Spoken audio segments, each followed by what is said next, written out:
श्रीमहागुरुभ्यो नमः। हरिः ओम्। सदाशिवसमारम्भां शङ्कराचार्यमध्यमाम् अस्मदाचार्यपर्यन्तां वन्दे குருபரம்பராம். ஜெம் டிவி நண்பர்களுக்கு எனது வணக்கங்கள். இன்றைய நாள் அனைவருக்கும் இனிய நாளாக அமைய எல்லாம் வல்ல இறைவனை வேண்டி இன்றைய எம்மதமும் நம்மதமே நிகழ்ச்சிக்கு செல்வோம். இன்னைக்கு நம்ம ஸ்ரீமத் பகவத்கீதையிலிருந்து ஒரு ஸ்லோகத்தை விரிவான விளக்கத்துடன் பார்ப்போம்.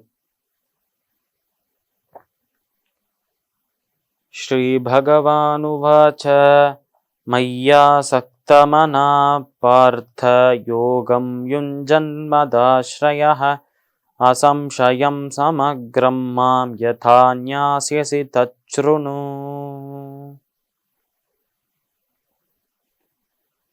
இந்த ஸ்லோகம் ஸ்ரீமத் பகவத்கீதையின் 7வது அத்தியாயமான ஞான விஞ்ஞான யோகத்தின் முதல் ஸ்லோகம். போன அத்தியாயத்திலும் அதற்கு முன்பு இருக்கும் அத்தியாயங்கள் 2 அத்தியாயங்கள் 4, 5, 6 இந்த 3 அத்தியாயங்களிலும் தான் யார் என்பதே அங்கங்க சின்ன சின்ன இடத்தில் சொல்றார். இந்த படைப்பெல்லாம் செய்தவன் நான் தான் என்று இருந்தாலும் இதை நான் செய்யவில்லை என்று புரிந்து கொள் அர்ஜுனா என்று 4வது அத்தியாயத்தில் சொன்னார். 5வது அத்தியாயத்திலும் 6வது அத்தியாயத்திலும் பல்வேறு இடங்கள்ல இதற்கெல்லாம் நான் தான் தலைவன், உனக்கு இந்த வழியை காட்டக்கூடியவன் நானே என்று அழகாக பல இடங்கள்ல அவர் யார் என்று உணர்த்தினார். ஆனால் இந்த அத்தியாயத்தில் 7வது அத்தியாயம் முழுவதுமே, அதாவது இந்த 7வது அத்தியாயத்துல முழுசா இந்த இறைவன், அந்த கடவுள் கிருஷ்ணர், அவர் யார் என்கிற அவரை பற்றிய உண்மையை வெளியில கொண்டு வரார் இங்க. அதாவது அனைத்தையும் படைத்தவனாக, அனைத்தையும் காப்பவனாக, இறுதியில் அனைத்தையும் அழிப்பவனாகவும் நானே இருக்கிறேன் என்று அழகாக அந்த திரிமூர்த்திகளின் சொரூபமாக நானே இருக்கிறேன் என்று உணர்த்துறார் இந்த இடத்தில். ஆனால் இந்த ஒரு அத்தியாயத்தை துவங்குவது இந்த ஸ்லோகம் முதலில் தான். அதனால் இந்த ஸ்லோகம் துவங்குவது ஸ்ரீ பகவானுவாச்ச. அந்த சமயத்தில் பகவானாக இருக்கும் கிருஷ்ணர் அர்ஜுனனை பார்த்து சொல்றாராம். அதாவது இதுவரைக்கும் இந்த விஷயத்தெல்லாம் சொல்லிகிட்டே வந்தேன் அர்ஜுனா, இப்படி இந்த விஷயம்லாம் சொல்லின்னு வரும்போது என்னை எப்படி உணர்வது என்று ஒரு தத்துவம், ஒரு கேள்வி வரும் மனதுக்குள்ள.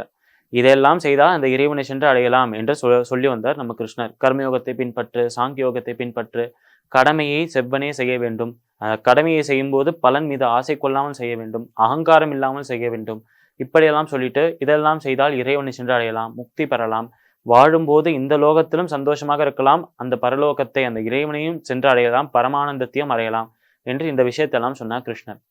ஆனால் இந்த மாதிரி விஷயங்கள்லாம் சொல்லும்போது சில பேருக்கு ஒரு டவுட், மனதுக்குள்ள ஒரு சந்தேகம், ஒரு கேள்வி வரலாம்.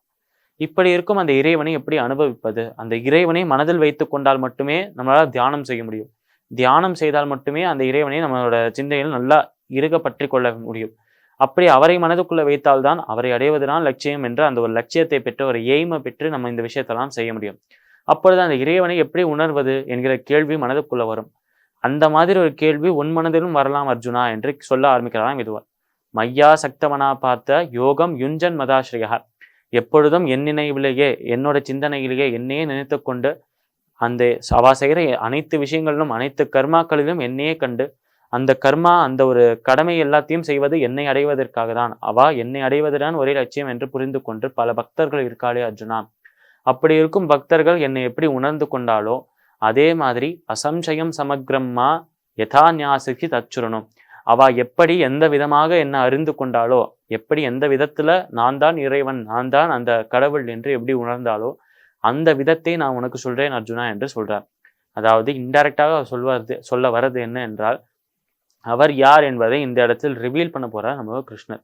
உண்மையாக இதுவரைக்கும் அவர் செய்த பல லீலைகள் இருக்கு. சிறு வயதிலிருந்து பல அசுரர்களை அழித்தது, பல ராஜாக்களை தோற்கடிக்க முடியாது என்று சொன்ன ராஜாக்களை எல்லாம் தோற்கடித்து அவளை வென்று அந்த ராஜ்யத்தை எல்லாம் பெற்றுக்கொள்வது, இந்த மாதிரி பாண்டவர்களுக்கு உதவி செய்து இந்த போர் வரைக்கும் கொண்டு வந்து, இந்த போர் ஆரம்பத்துல துவக்கத்துல இந்த விஷயத்தெல்லாம் சொல்வது, இது எல்லாமே அவரின் லீலையாக தான் இருக்கு. இது எல்லாமே நான் தான் கடவுள் என்று அவர் சொல்லாம சொல்வது போல இருக்கு.